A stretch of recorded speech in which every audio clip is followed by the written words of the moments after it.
amahoro y'Imana kuri bo banatwe muri gahunda zacu z'amakuru ya buri munsi unyuze kuri channel zacu zombarizo AMTV show ndetse na Gasabo News 24. Nimba uri mushya hano nagushikaza gukora subscribe cyangwa sabone kugira ngo ujye mu mbere y'urwa n'amakuru n'ibiganiro tugutegurira umunsi ku wundi. Nimba kunze ibiganiro byacu bisharinga bigere kure hashoboka byoreze inshuti zawe nazo isabe zohereze inshuti zabo kugira ngo mukomeje kudufasha kwagura uyu muryango mugari w'abakunzi ba AMTV show ndetse na Gasabo News 24. Nimba wakunze ibiganiro byacu kandi kanda like ndetse ushobora kudusangiza igitekerezo cyawe unyuza hasi muri section ya comment.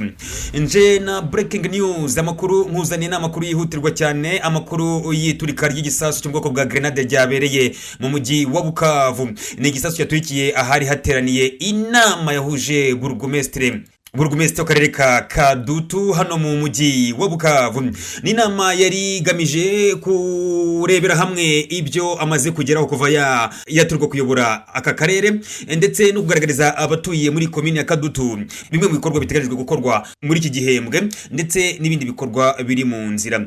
Gusa mu gihe inama yari gitangira haje kubaho iturika rya grenade. Ni grenade yatewe mu baturage rwagati. Iyi niyo gahunda tugiye kwibandaho muri gahunda yacu y'amakuru. Gusa iyi ni imwe mu ngero zigaragaza ibibazo bikiriho by'umutekano muke mu mujyi umaze igihe ufashwe n'ingabo za AFC M23. Anga twakibaza ibibazo none se kuki intwaro zikiri mu baturage? Ese ubuyobozi bushya bwa AFC M23 barabura neza ikibazo cy'intwaro ziri mu baturage? Ese ni iki bari gukora kugira ngo intwaro zikurwe mu baturage maze abatuye mu ibice by'igaruwe na AFC M23 batekane? Iyi niyo tugiye kwibandaho muri aya makuru yacu, bana natwe guhera kuri uyu munota kugira ku munota wanyu inkuru irangiye. Njye mujye kubana nitwa Etienne Besa. Nguhaye ikaze mu gitondo cyo kuri wa kabiri mu murwa mukuru wa Bukavu habaye impagarara n'ubwoba bwinshi butaha abaturage nyuma y'uko grenade iturikiye ahaberaga inama yahuje abaturage bo muri komine Kadutu ahazwi nko ku kibuga cya Funu. Iyo nama yateguwe na burugumestre w'iyi komine. Ni inama rigamije gusobanurira abaturage baha Kadutu ibikorwa byamaze gukorwa kuva uyu muyobozi yagera ku buyobozi ndetse n'ibiteganijwe gukorwa muri iki igihembwe. Rick Ilunga ni umuyobozi w'akagari ka Timbunda wari witabiriye iyi nama yasobanuriye itangazamakuru uko kuturika kwabaye.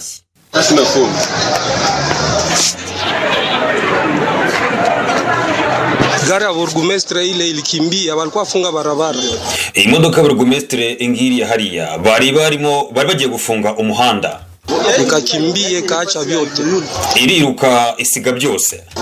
C'était aux environs de 9h 10h quelque chose comme ça. Haragana satatu cyangwa se saine za mu gitondo que nous avons commencé les meetings au niveau du terrain de football de Funu. Nibwo dutangije iyi nama yahurije abaturage n'ubuyobozi ku kibuga cy'umupira cyitwa Funu. C'était devant les terrains là où il y a lavage de véhicules. Ni hafi aho ngaho icyo kibuga hari aho bogereza amamodoka. Le meeting qui a été organisé par les bourgmestres de la commune de Kadutu. Ni inama yahuje abaturage, inama yari yateguwe na burugumestre wa commune Kadutu. Il était question ici de présenter les quelques rapports des activités qui sont déjà effectuées par ni inama yari igamije kurebera hamwe cyangwa se kumurikira abaturage bimwe mu bikorwa yamaze gukora kuva yajya ku butegetsi, ibikorwa byakozwe nawe. Oui, depuis son arrivée, depuis sa nomination au niveau de la commune de Kadutu, mais aussi nyuma yuko ashyizweho nk'umuyobozi wa commune ya Kadutu. Présenter des activités qui doivent se réaliser bientôt ou au courant de ce trimestre.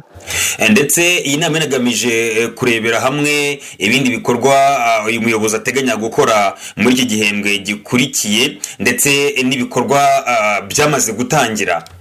Et voilà, brusquement, nous avons vu un engin militaire, le grenade qui a été lancé.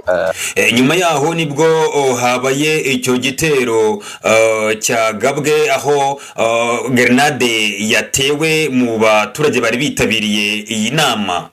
C'était ça provenait de la foule. jusque là où le bourgmestre était avec tous les cadres de base. Mu by'ukuri iyo grenade yatewe mu gice hafi aho burugumesitiri yahagaze n'abandi bayobozi batandukanye. Et nous avons eu donc la vie sauve parce que au moins cet engin n'a pas fait de dégâts. Il n'y a pas eu de dégâts du côté de la population. Mu by'ukuri icyo gitero ntago cyagize ingaruka navuga ngo zikomeye cyane ku ruhande rw'abaturage bari bitabiriye iyo nama. Et cet engin venait d'exploser quand il s'est renversé, n'est-ce pas, dans les caniveaux qui étaient devant nous. Mu by'ukuri amahirwe abantu bagize nuko icyo gitero cyangwa se iyo grenade yatewe hafi y'ahantu hari umuyoboro w'amazi wari imbere yacu.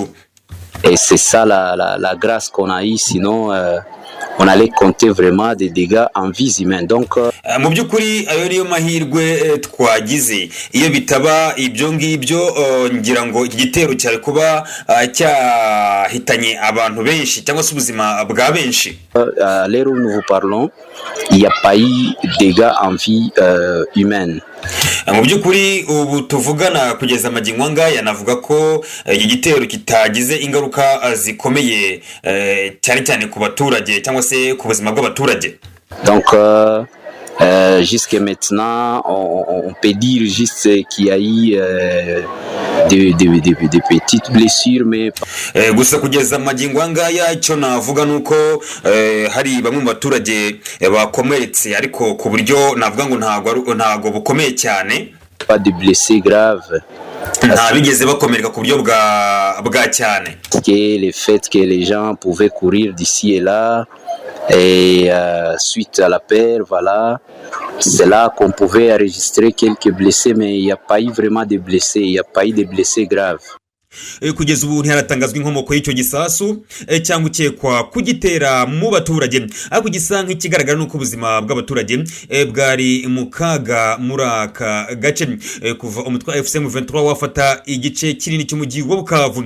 Ibikorwa by'ubugizi bwa nabi byibasira abantu ahahurira abantu benshi. Ndaguha ingero mpereye muri Gashyantare muri uyu mwaka turimo. Ahari ku itariki ya 2 Gashyantare 2025 mu isoko rya Ferrouge harasiwe abantu bane barimo n'umwana, ubwo abantu bitwaje intwaro batazwi barasaga aba bantu babasanze muri iri soko.